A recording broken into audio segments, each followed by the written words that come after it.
RVR studio தயாரிப்பில் நவீன்குமார் இயக்கத்தில் ராதா ரவி, ஸ்ரீஜா, ஸ்ரீகுமார், வனிதா விஜயகுமார், வையாபுரி, சுவாமிநாதன் ராஜேஷ், கொட்டாச்சி இவங்கெல்லாம் நடித்து வெளியான படம் தான் கடைசி தோட்டா.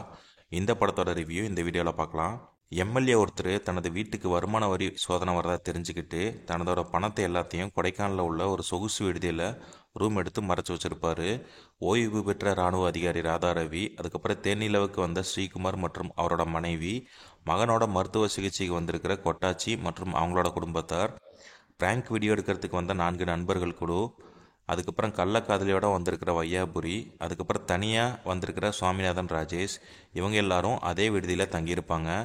இதற்கிடையில் விடுதிக்கு சம்பந்தமே இல்லாத ஒரு இளம்பெண் வந்து ஒருவர் விடுதியில் சுட்டு கொலை செய்யப்பட்டிருப்பார்.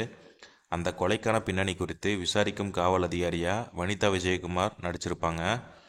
இவங்க குற்றவாளியை கண்டுபிடிச்சாங்களா இல்லையா, யார் அந்த கொலையாளி, எதற்காக நடந்தது அந்த கொலை, எம்எல்ஏவோட பணம் என்னவானது, இதற்கான கேள்விகளுக்கு வேகமாகவும் விறுவிறுப்பாகவும் பதில் சொல்வதே இந்த படத்தோட கதை.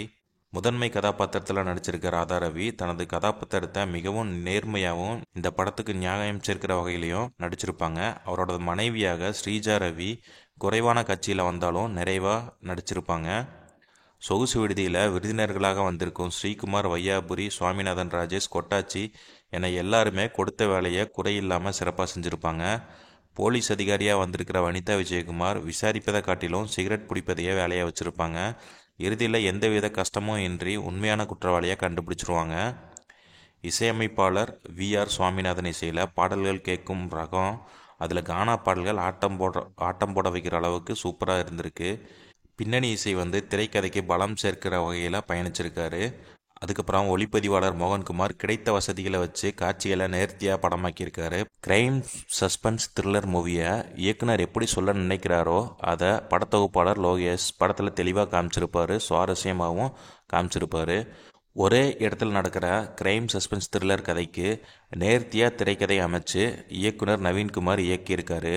ஒரே இடத்துல நடக்கிற இந்த கிரைம் சஸ்பென்ஸ் ஸ்டோரியை நேர்த்தியாக திரைக்கதை அமைச்சிருக்காரு இயக்குனர் நவீன்குமார். கொலை செஞ்சது யாருன்னு ஸ்டார்டிங்லேயே இருந்தாலும் கொலையை நேரில் பார்த்தவங்க தடுமாற்றம், அதுக்கப்புறம் கொலையோட பின்னணி, விடுதியில் தங்கியிருந்த கதாபாத்திரங்களோட முழு படத்தையும் வேகமாகவும் விறுவிறுப்பாகவும் நகர்த்தி கொண்டு போயிருப்பார் நவீன்குமார். சில குறைகள் அங்கங்கே இருந்தாலும் தேவையில்லாத காட்சிகளை திணிக்காமல் சொல்ல வந்ததை சுருக்கமாகவும் வேகமாகவும் சொல்லியிருப்பார்.